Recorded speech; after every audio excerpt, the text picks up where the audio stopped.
Hey guys, this is lesson 6.8 called Compare and Order Fractions. Our essential question is, how can you order fractions?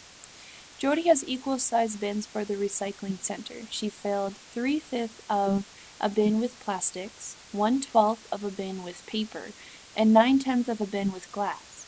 Which bin is the most full?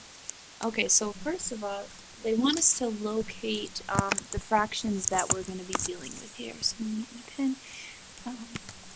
Okay, so we have 3/5, we have 1/12, and we have 9/10. Okay, and our question is, which bin is the most full? Okay, so we're going to be comparing now all three of those different fractions.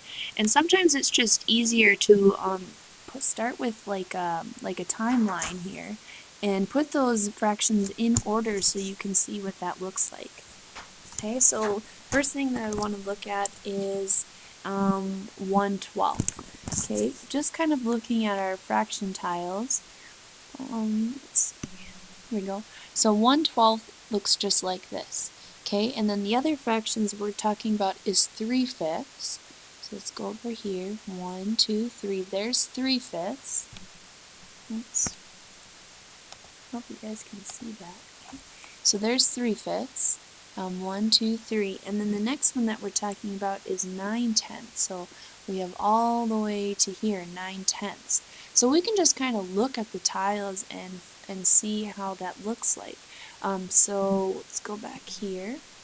And so we found that 1/12 was our smallest.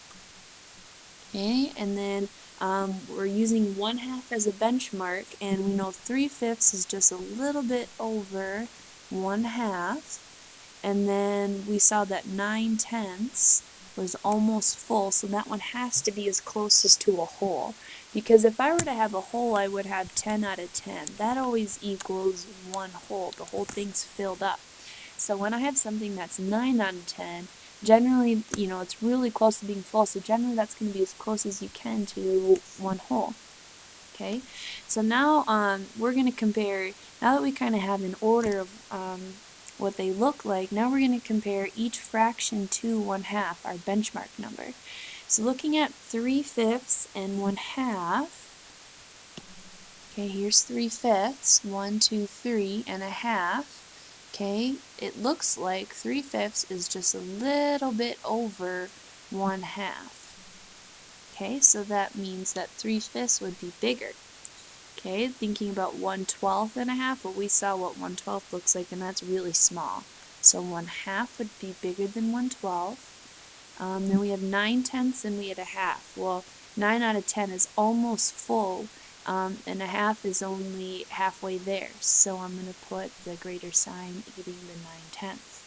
So 3/5 and 9/10 are both greater than 1/2, and then we found that 1/12 is less than a half.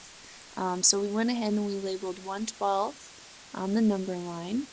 Okay, and now we were focusing on comparing 3/5 and 9/10. So use 10 as a common denominator to compare those two. Okay, so 3/5. And if you like writing it up and down the way I do, I like to go like this, 3/5 and 9/10. So 10 being our common denominator. 10 times 1 was 10, so 9 times 1 is 9. 5 times 2 is 10, so 3 times 2 is 6. Okay, so I would have ended up with 6/10. Finish that one.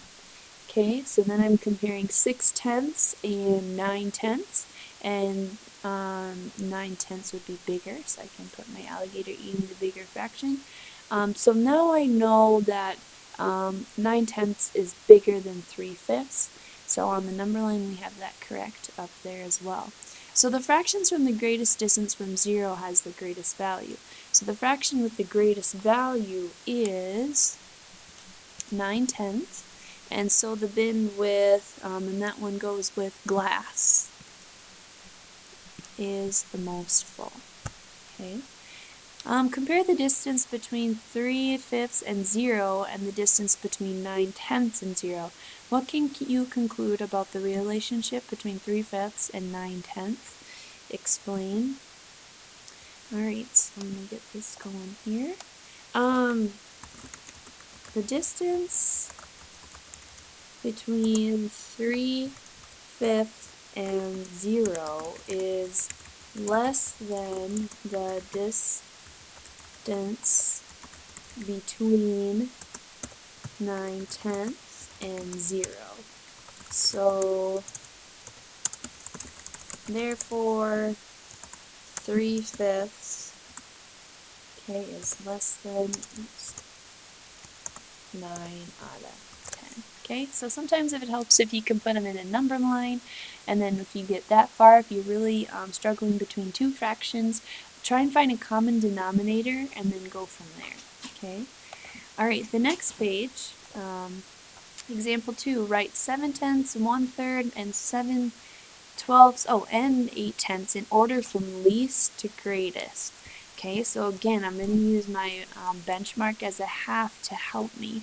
So, compare each fraction to a half. Let's list the fractions that are less than 1/2. Okay, just taking a look at these, 7/10, that's over half full. 1/3, that's going to be less than 1/2, and we can check it here. Here's 1/2 and here's 1/3, so 1/3 is less than a half. Okay, let's see, 8/10. 7/10, yep, so those are all over a half. So list the fractions that are greater than half. We have 7/10, 7/12, and 8/10. The fraction with the least value, we found that one, that's 1/3.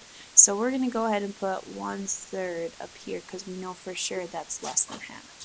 Alright, now we have to figure out what's bigger between 7/10, 7/12, and 7/8.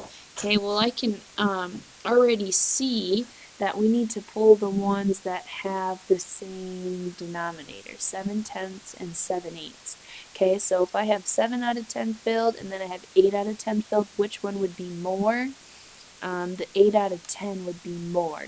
So kind of when I'm putting in order, I know that it's going to go 7/10 and then 8/10.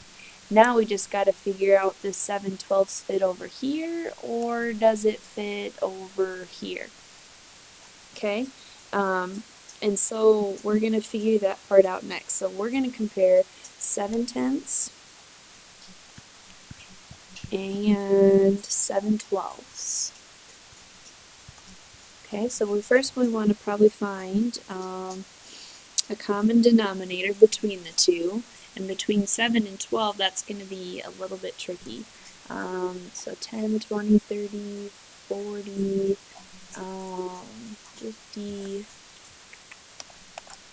Okay, so I found that the common denominator would be 60.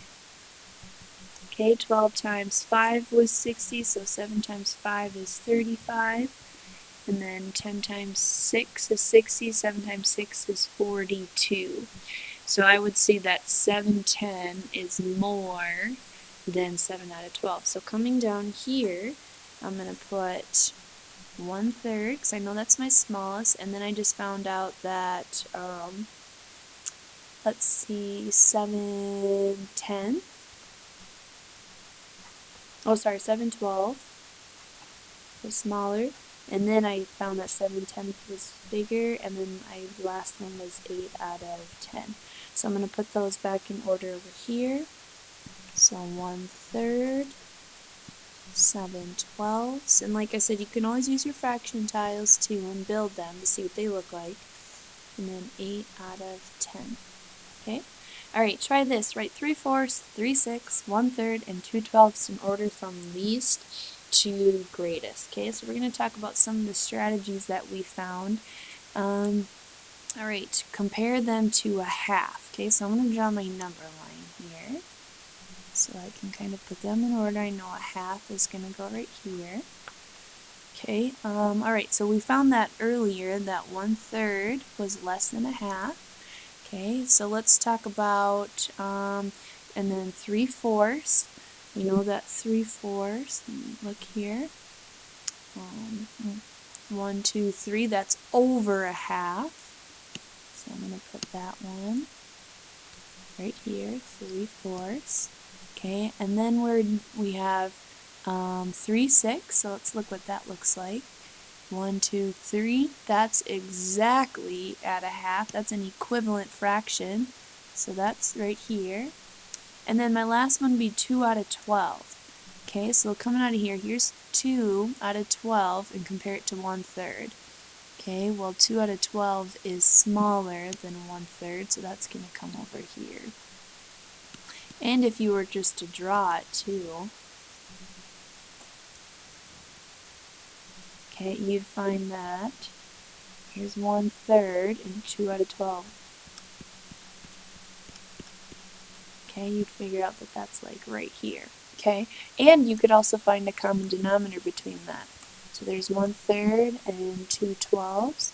They have a common denominator of 12 because 3 can go into 12. 3 times 4.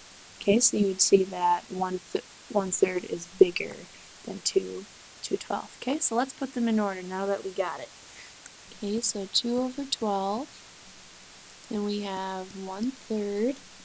We have 3/6, which is exactly a half, because if you were to reduce 3/6 as a fraction, 3 can go into itself once, and then 3 can go into 6 2 times, so 1/2. Okay, and then my last one would be 3/4. Okay, almost to a whole. Alright, so let's see, what else we got? This is just some more practice of putting them in order from least to greatest. Okay, so we can go ahead and work on that a little bit. 3 tenths, 11 twelfths, and 5 eighths. Well, just kind of looking at that, I already know that 11 twelfths is going to be my highest one, because if I look at here, that means almost all of these are filled in. Okay, and then we have 3 tenths and 5 eighths. Okay, so I'm just trying to remember how many eighths does it take to fill in a half. Okay, so 1, 2, 3, 4 eighths is the same as a half, and I have 5 eighths. So that means that it's going to be just above the half mark. And then my last one is 3/10. Okay, so try to use what you know. Use those benchmarks to help you out. For this one, write the fraction with the greatest value, so we're picking the one that is the most. Okay, well, just taking a look at 1/5 here. Okay, 1/5 is just one of these pieces right here, and we're dealing with tenths, and we're talking about some of the higher numbers in tenths, so I'm just going to go ahead and cross that one out.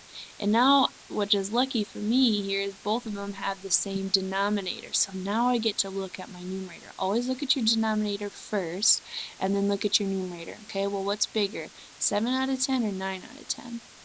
9 out of 10, so 9 out of 10 would be your greatest fraction. Okay, taking a look at this one right here. 5, 6, 7 twelfths, and 7 tenths. Okay, so 5, 6, that one's almost full, so if we were to draw that one out or look at that one, that's 1, 2, 3, 4, 5. That means you almost have a hole there.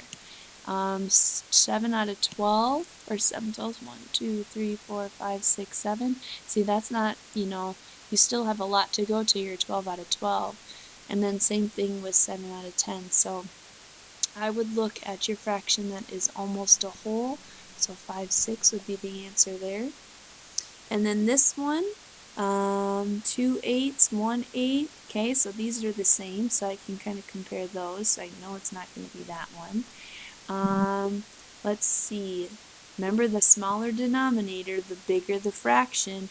Let's see, so 2/6, 1, 2, that's what that looks like right there, and we're talking about 2/4. So that's these yellow pieces, 2 of them. So I can kind of cross that one out. And then 2 eighths or 1/4, or 2/4. Well, I know that 2/4 is also the same as a half if I were to reduce that fraction. And that's the benchmark we're looking for. So is 2 eighths bigger than a half or smaller than a half? Okay, it's smaller, so 2/4 would be my fraction. Okay, and then there's just some more practice here in order from least to greatest. this one would be 1/8 would be your smallest. You can check these over. Oops, 1/4, and then 3/6 would be your order. So practice looking at your fraction tiles, practice using maybe a timeline to help you, or like a little line to help you out.